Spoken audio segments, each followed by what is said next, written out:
Welcome to Sleepy Time Stories. Hey, dear friends, you are lying in a warm bed, in a safe room, in a world with 8 billion living humans. 8 billion. That number is so large it becomes abstract. A figure on a screen, a statistic in a report, a vague sense of crowdedness. But think about it for one real, uncomfortable second. That many people means that somewhere, right now, a baby is being born in a hospital in Lagos while an old man is taking his last breath in a village in Nepal. It means that in Tokyo, a businessman is stepping off a train at Shinjuku Station into a river of bodies, so dense you cannot see the floor. It means that in London, at lunch, a woman is squeezing through a crowd in Oxford Circus, and in a small town called Elsie, someone is watching this very video at midnight, alone in their living room. We are everywhere.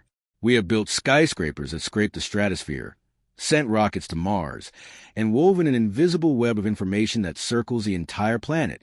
We dominate this world like no species in the history of life on Earth. And yet, if you could rewind the clock, not to the age of dinosaurs, not to the first fish crawling onto land, but to a mere 70,000 years ago, the picture would have been so terrifyingly different that your modern mind would struggle to accept it as real. Somewhere in Africa, in a landscape of gray ash and dying forests, under a sun that seemed perpetually dimmed by dust in the upper atmosphere, roughly 2,000 humans struggled to survive. Not 2 million, not 200,000, 2,000 individuals.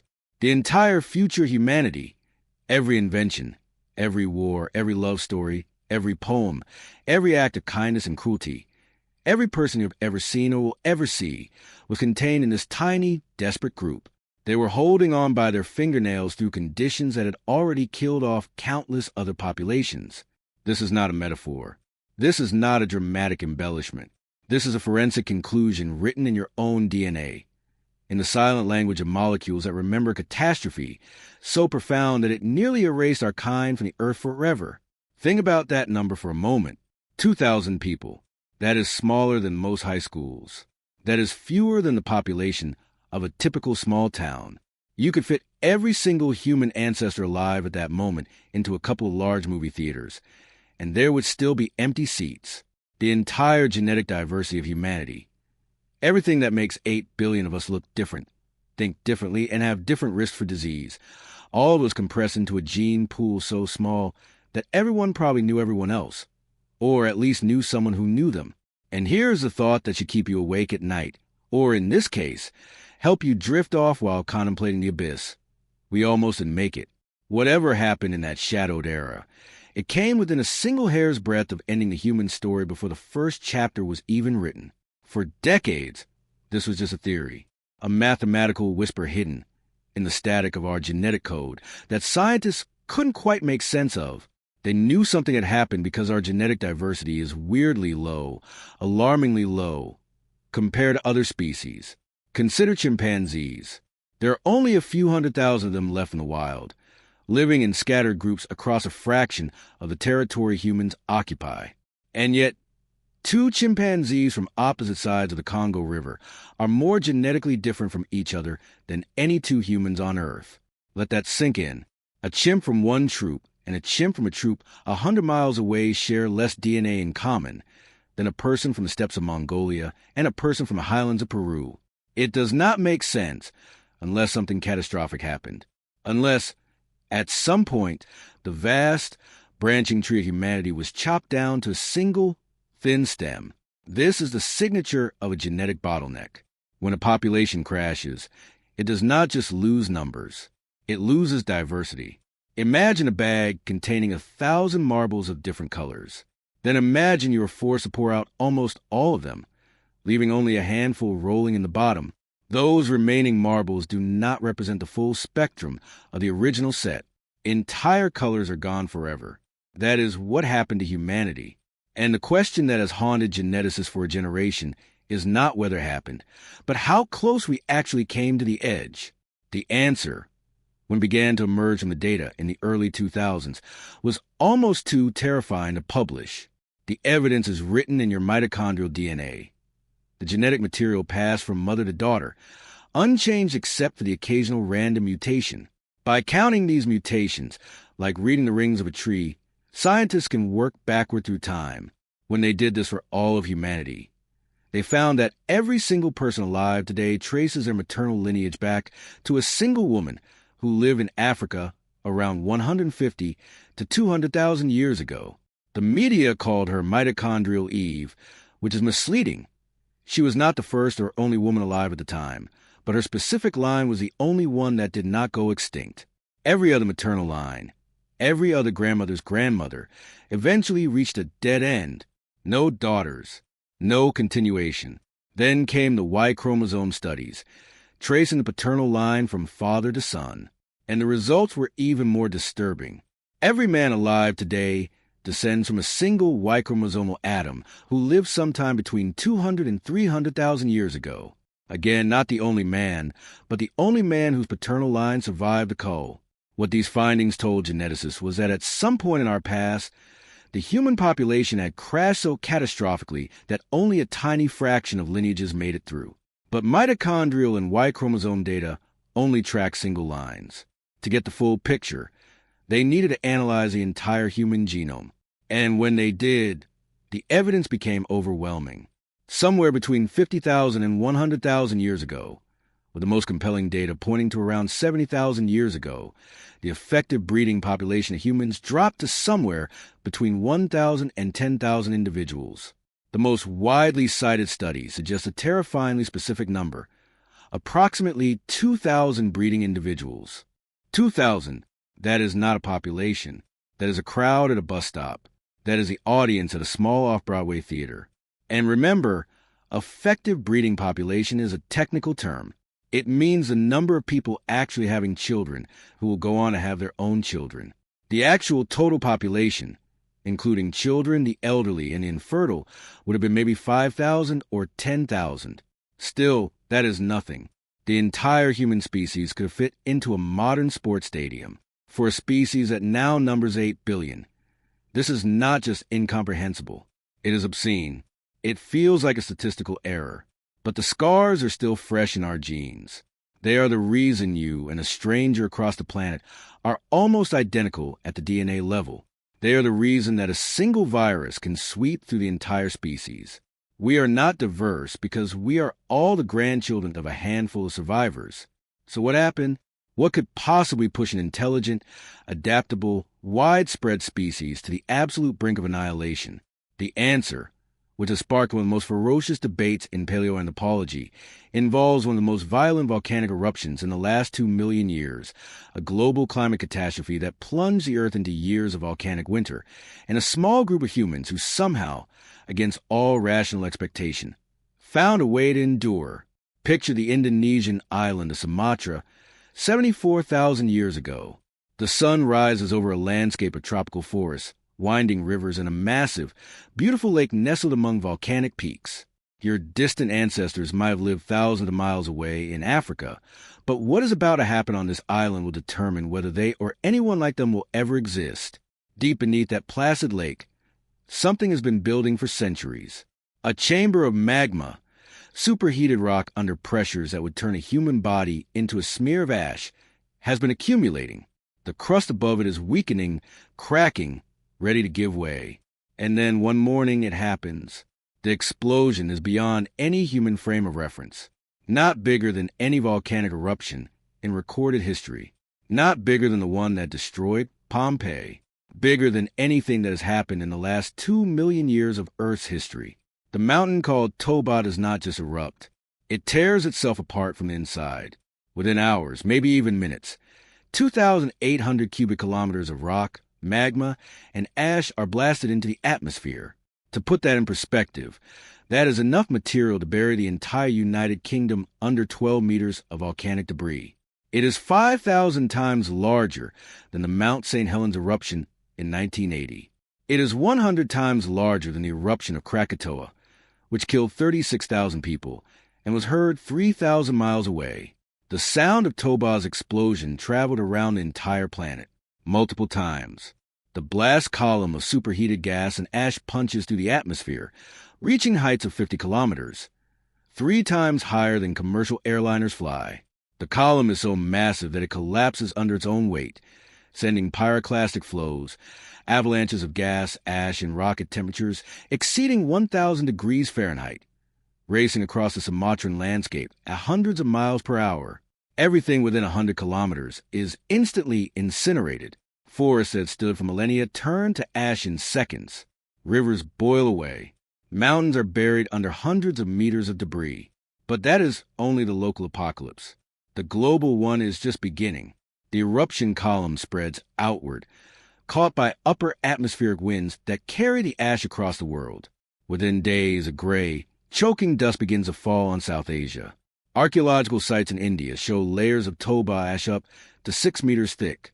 6 meters, deposited thousands of kilometers from the eruption site. Imagine being one of those early humans living in India when the sky began to darken. First, you notice that the sun is growing dim. Not like a sunset, but like a slow, sinister eclipse. Within hours, it is darker than any night you have ever experienced, except it is the middle of the day. Then the ash starts to fall.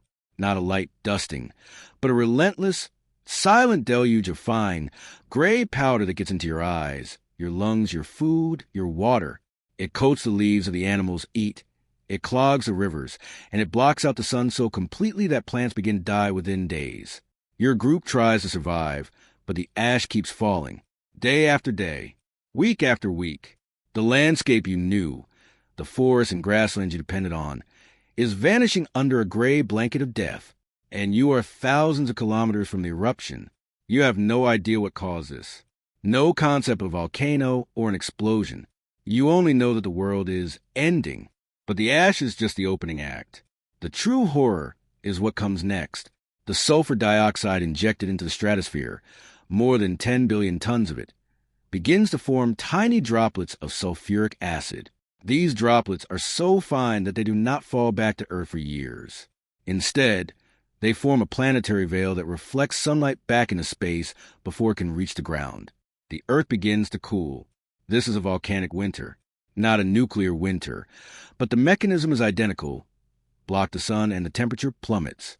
Within the first year after the eruption, global average temperatures might have dropped by 3 to 5 degrees Celsius. In some regions, particularly in the northern hemisphere, the drop could have been 10 degrees or more.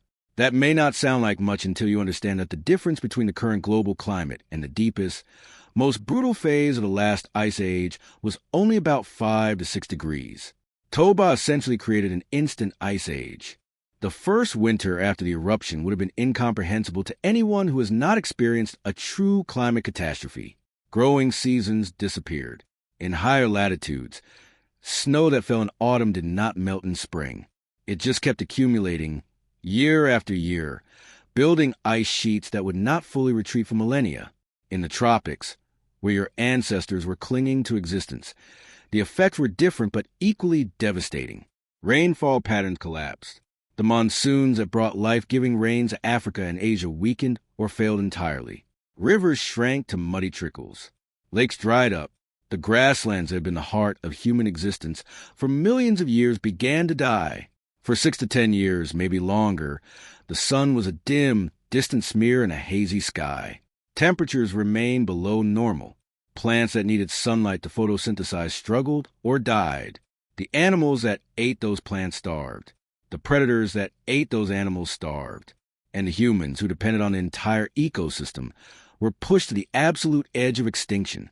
This is the Toba catastrophe theory, proposed most forcefully by the geneticist Stanley Ambrose in the late 1990s.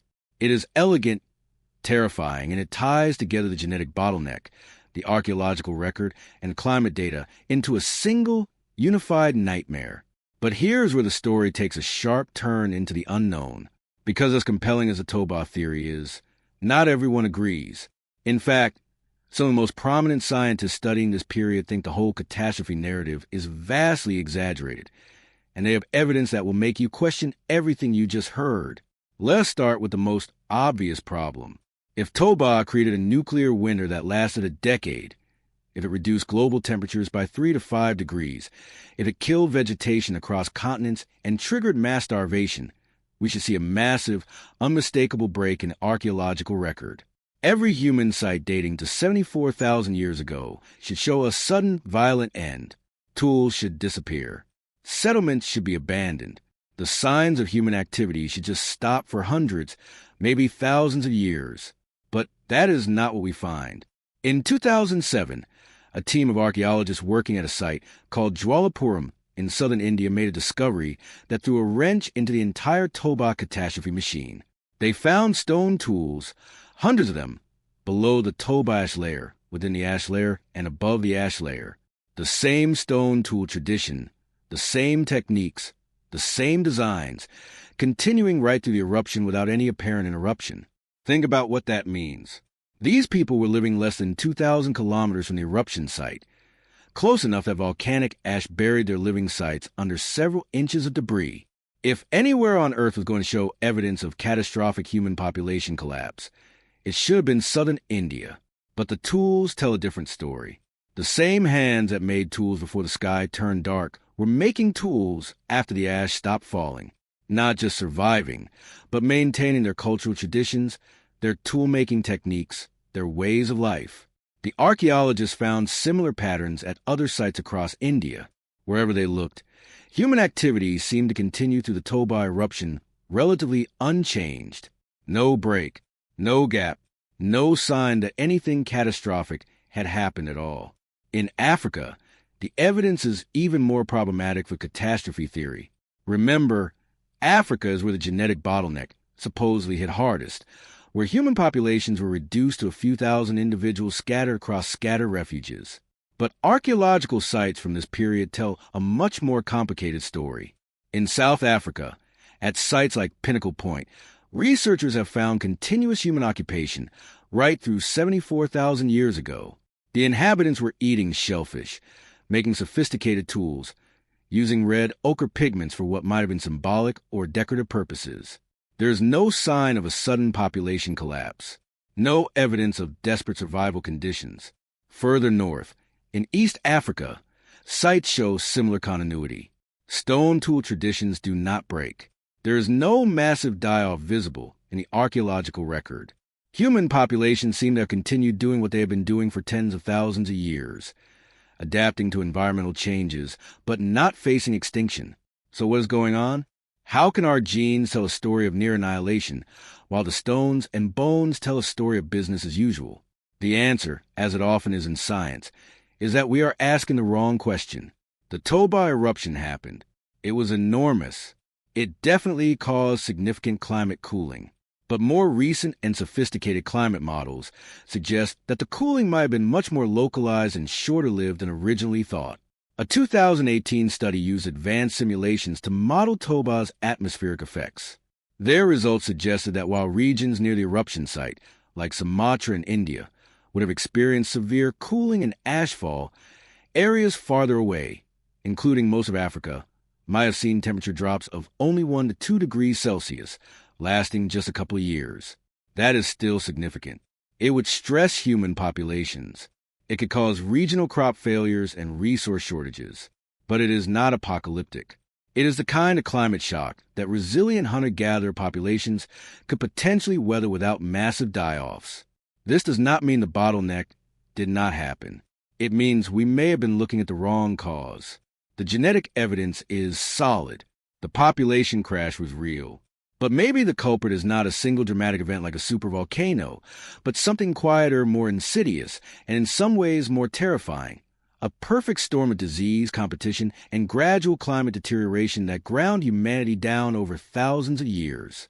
Imagine a world where a novel virus jumps from an animal population into a human group. In a large, connected population, a disease can be devastating, but eventually survivors develop immunity. But in the tiny, scattered populations of the late Pleistocene, a single disease outbreak could wipe out an entire lineage. Not 10%, not 50%, 100%. A group of 30 people, isolated by distance and terrain, gets sick. No one survives to pass on their genes. That lineage disappears from the human family tree forever. Over tens of thousands of years, this happens again and again. Different diseases, different groups, same result. The population shrinks not in a single dramatic crash, but in a long, grinding series of small, silent extinctions. Then add competition, not between humans and other species, but between different human groups. Remember, 100,000 years ago, Africa was not home to just one kind of human. It was a crowded, dangerous place. Homo sapiens, our direct ancestors, shared the continent with late-surviving populations of Homo heidelbergensis, possibly other archaic groups we have not even discovered yet.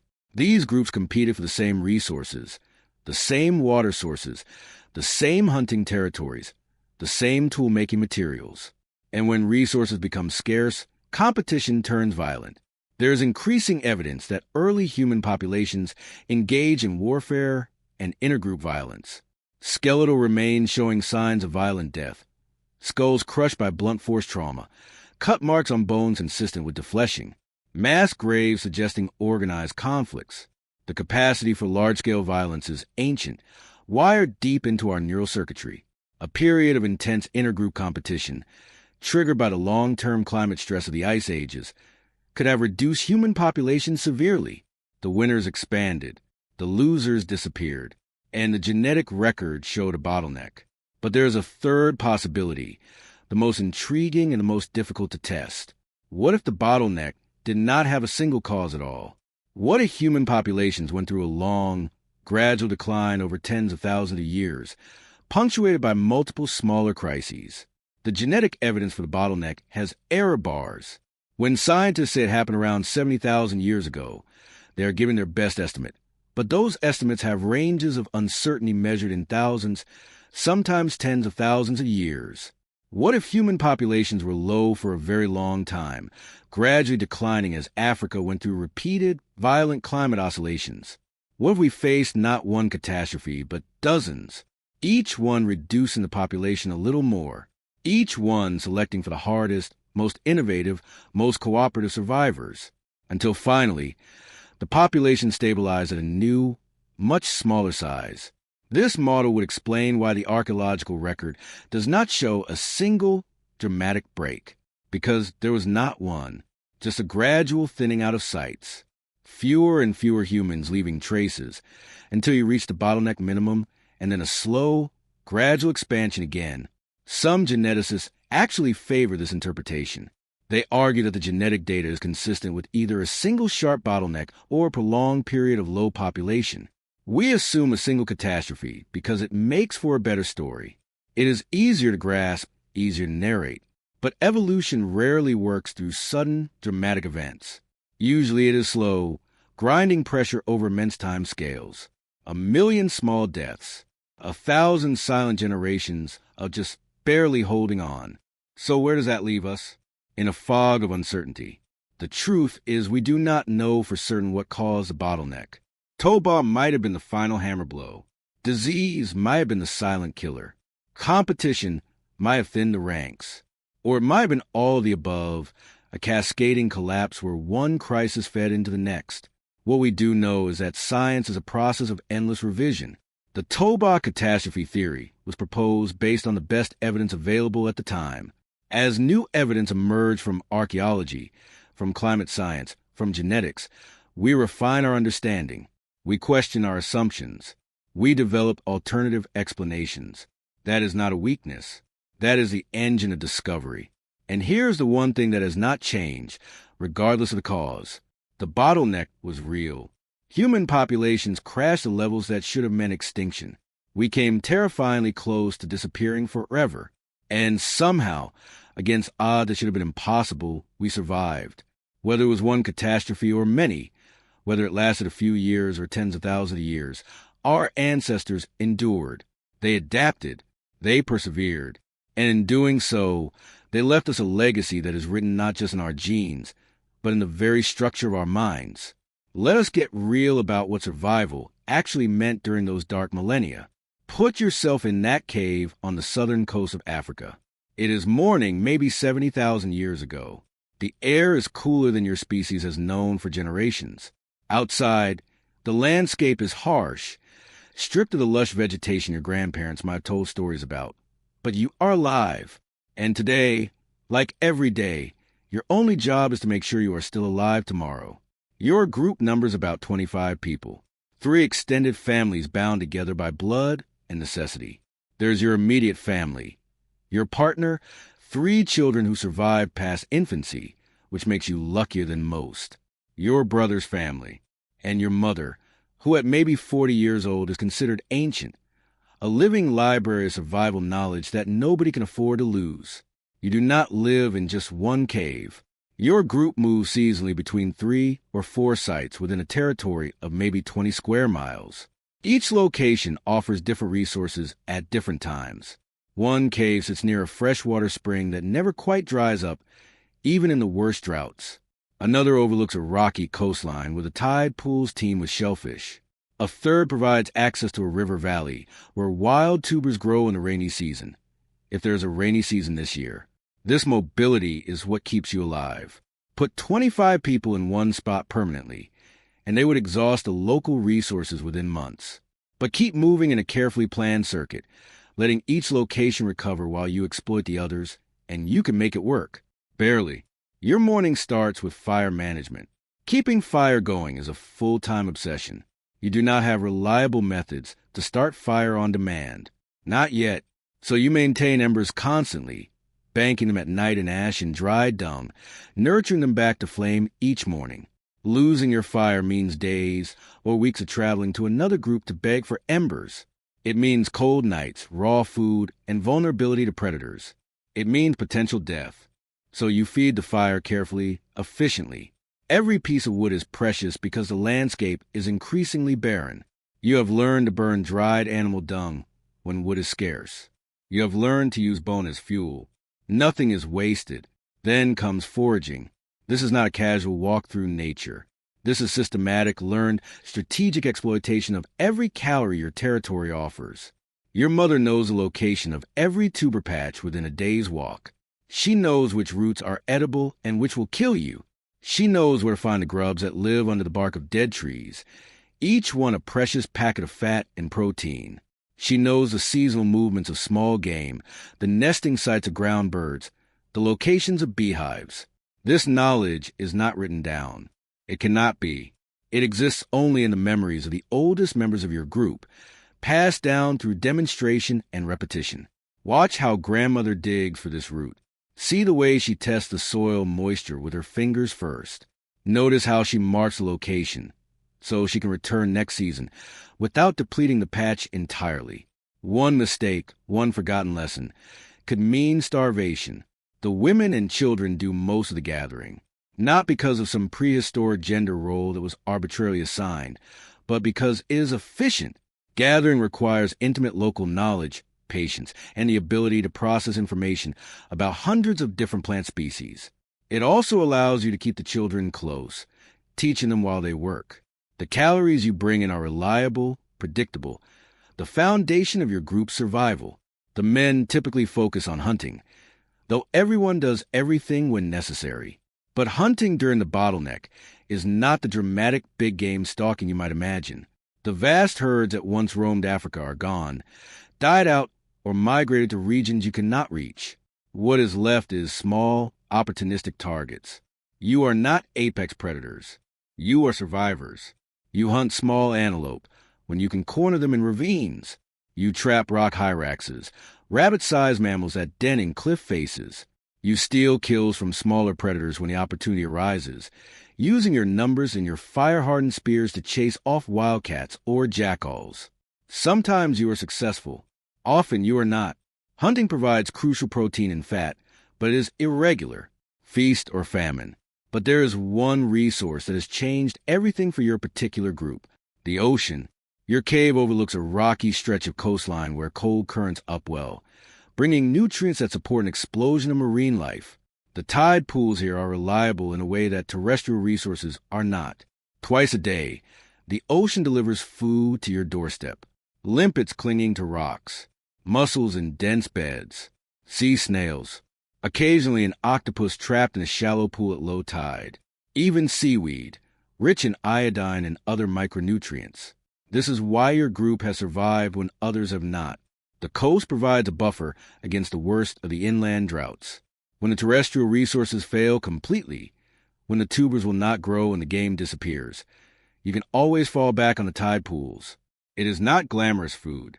Shellfish are small, time-consuming to gather, tedious to process. But they are there, reliable, constant. The daily routine of shellfish gathering becomes almost meditative. You wade into the pools at low tide, feeling with your feet for the distinctive shape of mussels. You pry limpets from rocks with a stone wedge, the same motion thousands of times until your fingers ache. Back at the cave, you roast them over the fire until the shells pop open. The meat inside is tiny, but it adds up.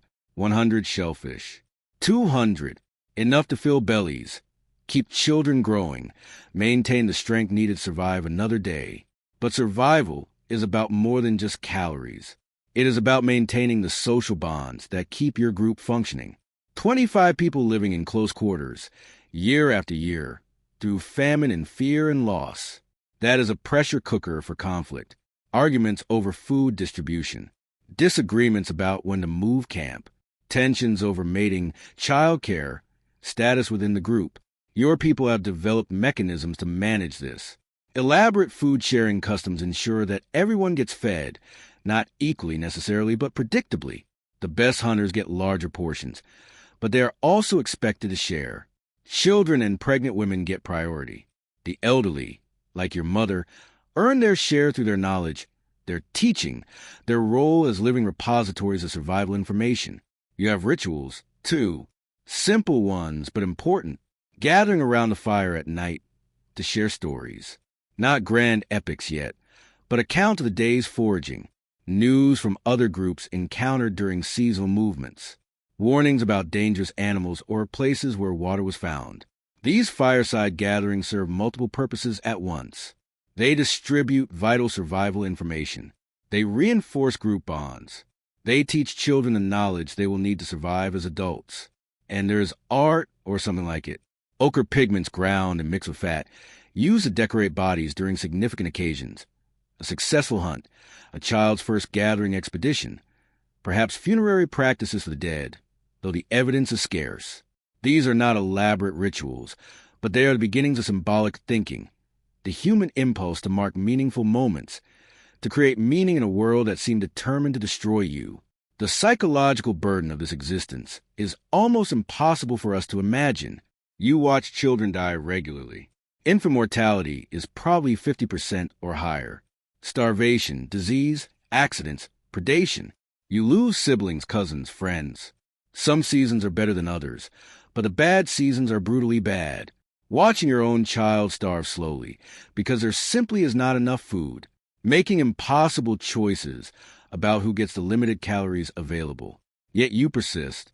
Something in the human spirit, some fundamental, stubborn refusal to give up, keeps you going.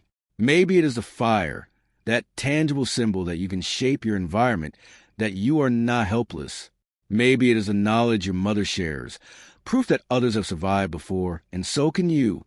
Maybe it is simply the biological imperative, the deep, ancient drive to survive and reproduce no matter what. Other groups are out there. You know this. Occasionally you encounter them during seasonal movements, sometimes peacefully, trading information about water sources or food locations, possibly exchanging marriage partners, though the demographics of extinction make this complicated, with so few humans total. Every group needs to maintain connections with others to avoid inbreeding, but encounters can also be tense. When resources are desperately scarce, neighboring groups become competitors, threats. There's archaeological evidence of violence from this period. Skeletal remains showing heel fractures consistent with interpersonal conflict.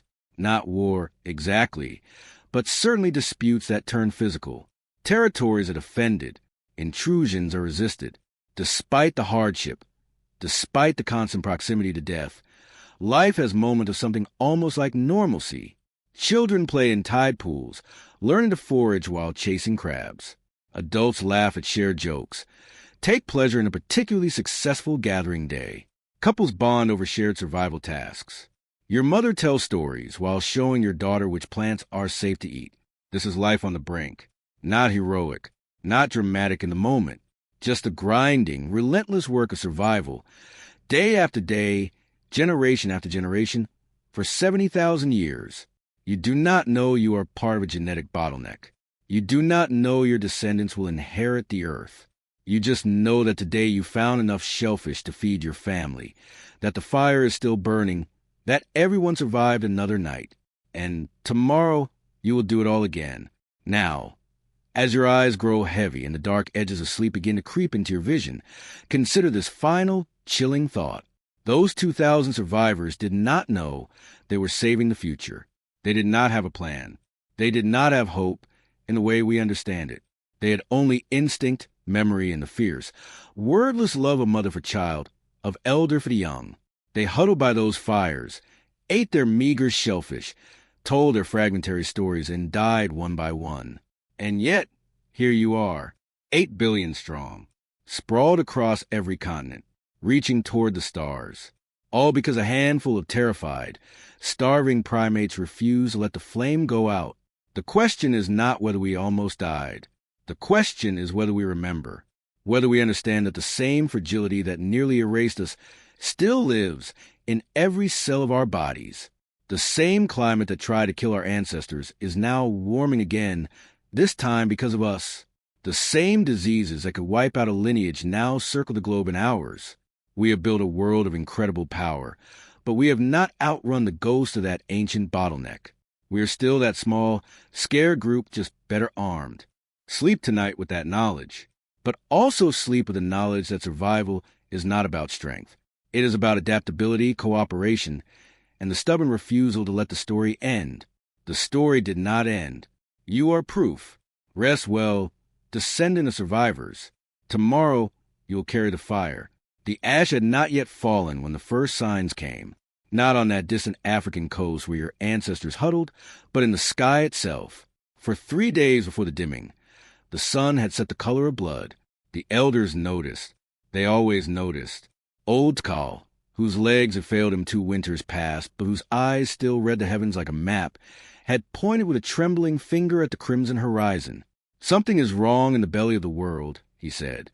No one understood what he meant. How could they? The concept of a volcano, a mountain that explodes, did not exist in their minds, but they understood wrongness. They understood that when the sky bleeds, you do not sleep soundly.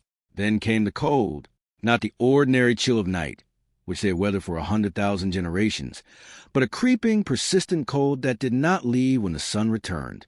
The sun did return, but it was a ghost of itself, a pale, shrunken disk that you could stare at without squinting. The shadows it cast were weak, indecisive. The world took on the color of old bone, and then the ash began to fall.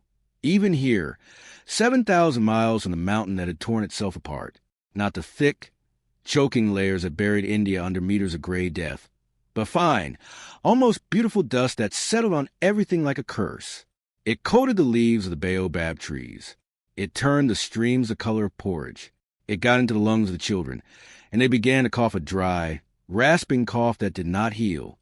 Your ancestor, let us call her Nia, because she must have had a name, though we will never know it, watched her youngest daughter die in the 3rd month of the long dimming. The child had been born the previous spring, when the world was still green, and the herd still moved in their ancient patterns. She had been a strong baby, quick to smile, quick to grasp her mother's finger. But the cough took her in a week. There was no medicine. There was no ritual that could call her back. There was only the hard, frozen ground and the endless gray sky. Nia held the small body for an entire day, refusing to let go, while her mother, old Mara, whose own mother had survived the last great drought, whispered the words that had been whispered for uncounted generations. She walks with the ancestors now. She sees the green places we cannot see. She will wait for you. Nia did not find comfort in these words. She found only a deeper, colder silence. That winter, if you could call it winter in a land that had never known frost, the shellfish beds thinned. The cold water that upwelled from the deep ocean had always brought nutrients, but now it brought something else, a strange, creeping death that made the mussels taste bitter. Some of the older gatherers warned against eating the ones that smelled of iron, but hunger is a poor advisor. People ate anyway. More children sickened. More died. The group which had number 32 at the beginning of the long dimming, was down to 19 by the time the sun began to show its true face again. Nia survived because she was young and because her mother fed her when she would not feed herself. Old Mara had survived 3 famines before Nia was born. She knew that grief could kill as surely as starvation, so she forced broth between Nia's lips. She kept the fire burning when Nia wanted to let it die. She told stories, endless stories, to fill the silence that her granddaughter's absence had left behind. Stories about the time when the great river ran backward. Stories about the leopard who married the moon. Stories about the first people who were not born of women, but emerged from the ground where the feet of the ancestors had danced.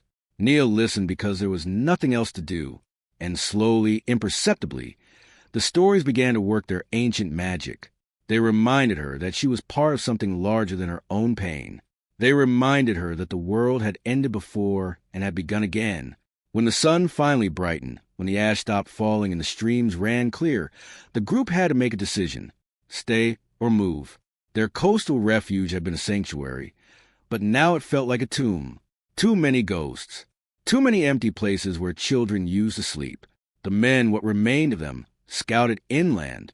They reported that the grasslands were coming back, slowly, patchily, but coming back. There were antelope again, thin and skittish, but meat. There were tubers in the river valleys, smaller than before, but edible. The old life was reasserting itself, like grass growing through cracked stone. So they moved. They gathered their few possessions: stone blades, fire-hardened digging sticks, the ochre pigments that Nia's mother had used to paint symbols on their bodies before the long dimming. They walked away from the coast and into the interior, carrying the dead in their memories. This pattern repeated itself across Africa, across Asia, across every corner of the world where humans clung to existence. A catastrophe, a collapse, a slow, grinding survival, and then, against all expectation, a recovery, not a return to what had been before. That was impossible, but a new beginning built on the bones of the old. The bottleneck did not just reduce the number of humans. It changed what it meant to be human. The survivors were not a random sample of the pre-bottleneck population. They were the toughest, the most adaptable, the most capable of learning from disaster and passing those lessons forward. Natural selection had run a brutal experiment, and only the best students passed. Consider what this means at the genetic level. Every one of us carries the DNA of survivors, not just survivors of a single event, but survivors of 1,000 generations of trauma. The genes that helped Nia's mother keep her daughter alive through grief and starvation, those genes are in you. The neurological wiring that allowed Old Call to read the sky and sense that something was wrong. That wiring is in your brain. The capacity for storytelling, for creating meaning in the face of meaningless loss, for building social bonds strong enough to endure catastrophe. All of that was forged in the crucible of the bottleneck. You are not just descended from survivors. You are built out of survivor traits. But there is a darker legacy, too. The bottleneck also selected for paranoia, for xenophobia, for the tendency to see outsiders as threats. When your entire world consists of 19 people huddled around a dying fire, anyone who looks different, sounds different, acts different is a potential danger. They might carry disease. They might compete for the few remaining resources. They might be the ones who killed your sister. This is not a moral failing. It is an evolutionary adaptation. The groups that were too trusting, too open, too welcoming of strangers, they did not survive. They were absorbed, exploited, or destroyed. The groups that survived were the ones that maintained strong boundaries, that trusted only their own, that saw the world as divided into us and them. And that legacy is still with us. It is the source of racism, of nationalism, of every us versus them conflict that has ever spilled blood. We like to think of ourselves as enlightened, as beyond such primitive instincts. But the instincts are still there, coiled in the oldest parts of our brains, waiting to be triggered. The archaeological record from the post-bottleneck period is a testament to both the creative and the destructive potential of the human mind. Around 70,000 years ago, just as the bottleneck was ending, we see the first clear evidence of long-distance trade. Shells from the coast appear hundreds of miles inland, obsidian from volcanic sources, shows up in caves that have no volcanic rock of their own. People were moving, meeting, exchanging. They were building networks that stretched across landscapes that would have been impassable just a few thousand years earlier. This required trust. It required the ability to communicate across linguistic and cultural barriers. It required a willingness to see the stranger not as a threat, but as a potential ally. And yet, at the same time, the same period shows evidence of violent conflict. Skeletons with arrowheads embedded in their bones. Massacres. Defensive structures built around settlements. The same species that could trade across continents could also kill with terrifying efficiency. How do we reconcile these two faces of humanity? The answer lies in the concept of cultural evolution. Genes change slowly over tens of thousands of years. Culture changes rapidly within a single generation. The bottleneck created a population of humans with the genetic capacity for both extreme cooperation and extreme violence, which trait expressed itself depended on context. In times of abundance, when resources were plentiful and groups could afford to be generous, cooperation flourished. Trade networks expanded. New technologies spread. Art and ritual blossomed. But in times of scarcity, when climate turned harsh and resources dwindled, the same humans could turn on each other with shocking brutality. The switch was not in the genes. It was an environment.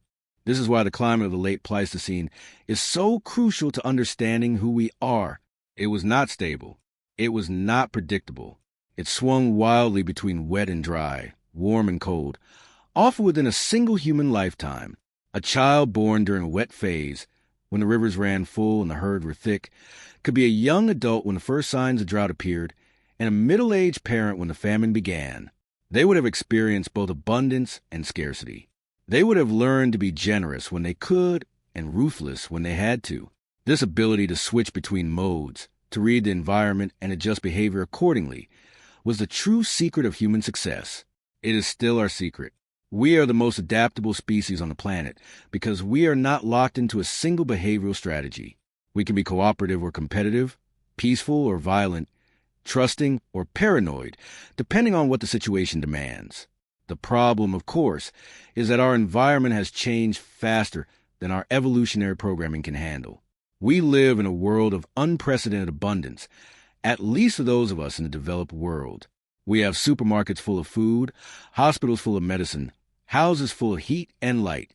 Our ancient scarcity detectors are still firing, but they are firing in response to virtual threats, news stories, social media posts, political rhetoric, rather than actual famines or droughts. We see strangers as threats even when those strangers pose no danger to us. We hoard resources we do not need. We form tribal allegiances around abstract ideas like nationality, religion, or political party, and then we treat members of other tribes as enemies. The bottleneck wired us for a world that no longer exists, and that wiring is causing immense suffering. But there is hope, because the same bottleneck that wired us for fear also wired us for creativity, for problem solving, for the ability to imagine a different future and work toward it. Nia and her mother did not just survive the long dimming. They reinvented themselves. They found new food sources, new social structures, new ways of making meaning out of suffering.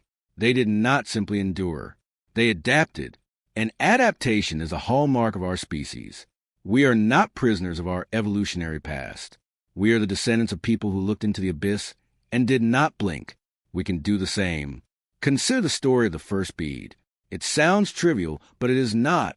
Somewhere around 75,000 years ago, a person, probably a woman, though we cannot be sure, took a small shell, drilled a hole through it with a stone tool, and strung on a fiber.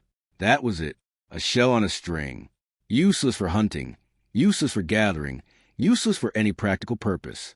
And yet, that simple act represented a cognitive revolution. The woman who made that bead was thinking symbolically. She was saying, this object stands for something beyond itself. Maybe it stood for her group, her family, her status. Maybe it stood for a memory, a hope, a prayer. We will never know. But we know that once the first bead was made, others followed. Not just beads, but pigments carved with geometric patterns. Figurines shaped from clay and bone.